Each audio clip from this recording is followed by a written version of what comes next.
Тереза шешей десе көз алдымызға аса мейірбан, сондай жанашыр һәм кісі баласынан көмегін аямайтын қамқоршы жанның образы қалықтап келе қалатыны бар. Тереза шешей деп елдің бәрі қамқорлықтың бұлжымас эталонына айналдырған.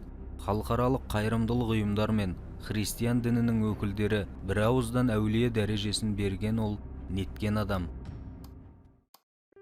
1910 жылы Албаниядағы Скопье қаласында ауқатты отбасында Агнес Гонже есімді қыз өмірге келді. Қыздың әкесі саудамен айналысса, ал анасы үй шаруашылығын дөңгелетті. Қыз біртіндеп бой жетті. Қолы бос кезде шіркеуге барып ән салды.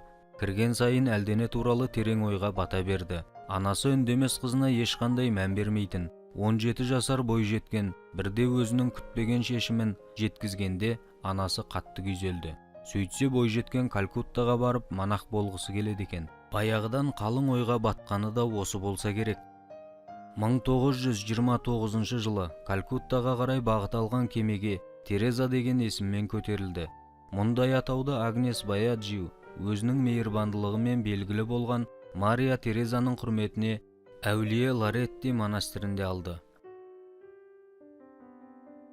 Жоқшылықтағы Калькуттада ол қыздарға арналған мектепте мұғалима болды. Терезаның барлық ісі сәтімен жүріп жатты. Ол ағылшын, хинди, бенгал тілдерін жеткілікті меңгерді. Мектеп директорлығына дейін көтерілді.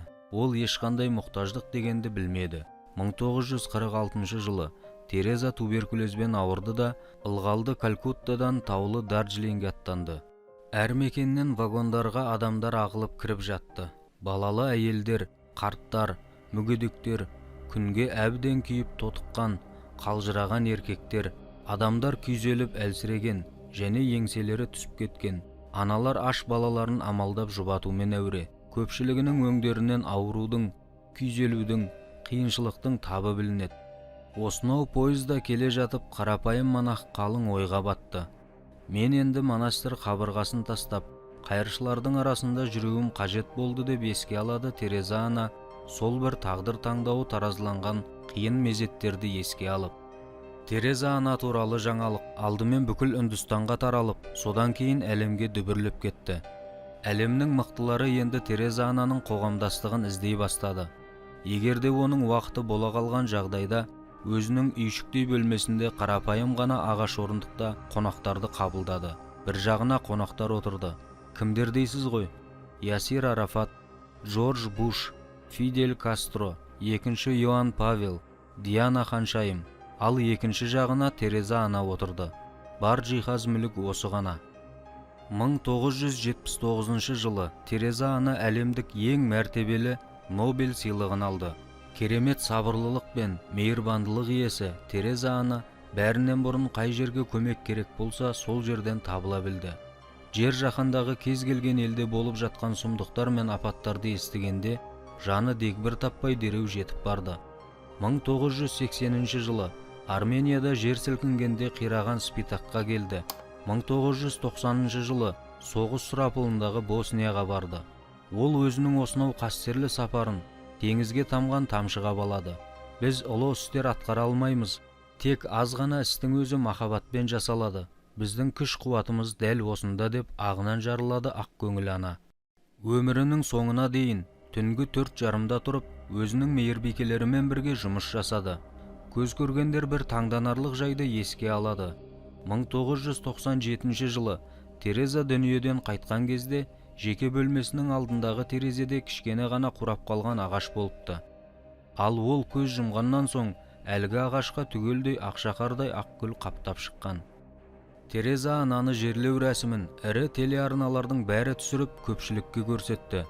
Үндістан мемлекеті кезінде ұлы әкесі Гандиге қандай құрмет көрсетсе, Тереза анаға да сондай құрмет көрсетті. Осынау жаны жомарт, жүрегі жылы жарқын жүзді ананың өмірден өткеніне өкініп, әлемнің миллиондаған адамдары өксіп жылады. Тереза ана туралы деректер іздесеңіз, осы сарындағы деректердің көптеп кездесері кәміл. Ал ақиқатында католик дінінің өкілі әрі дін таратушысы ретінде өзінің пәлен жыл өмірін Үндістандағы кедейшілік пен ауыр дертке қарсы күресуге арнаған Тереза шешей ел айтқандай қамқор да мейірбан емес екен. Оның ұстанымы бойынша барлық адам ауыр азап тартып, кісі айтқысыз қиыншылықты басынан өткеріп, ең сорақы халде көз жұмғанда ғана жаны жай табатынға ұқсайды. Оны өзі Исаның тартқан азабы деп түсіндіріп, халықаралық ұйымдардың көмегімен соғылған ауруханаларында пациенттеріне үнемі қолданатын болған. Ол хал үстінде қиналып жатқан сырқаттарға жан тыныштандыратын дәрі салуға, дертін жеңілдететін ем жасауға үзілді-кесілді қарсы боп, қайта ашық жараларды таңдырмай, құрттап, шіріп кетуіне жағдай жасайтын болған көрінеді. Терезаның пайымынша, адамның азап шегуі оны Құдайға жақындата түседі-міс. Сол себепті оның ауруханаларында кісі емдеу тұрмақ, дені сау адамды дұрыс қабылдауға еш жағдай жасалмаған екен. Тіпті Тереза шешейдің мейірбандығы сол, ол медицинадан еш хабары жоқ жастарды ауруханаға жұмысқа алып, кісіні емдейтін адам емес Құдай деген түсінікпен бір салған инені бірнеше рет пайдаланып, медициналық тазалықты мүлдем сақтамаған деседі. Соның салдарынан мейірбан Тереза шешейдің алдын көрген пациенттердің жазылуынан гөрі өліп кетуі көбірек болған екен. Ал сырқаты енді басталып, тезірек айығуға бет бұрған пациенттерді Құдайдың назары түспеген пенде деп ауруханадан шығарып тастап отырған. Бір қызығы, өзінің дерті асқынып, ауруы жанына бата бастағанда, жан азабын насихаттаушы Тереза шешей өзінің емес, медицинасы дамыған елдердің емханаларында жатып емделген.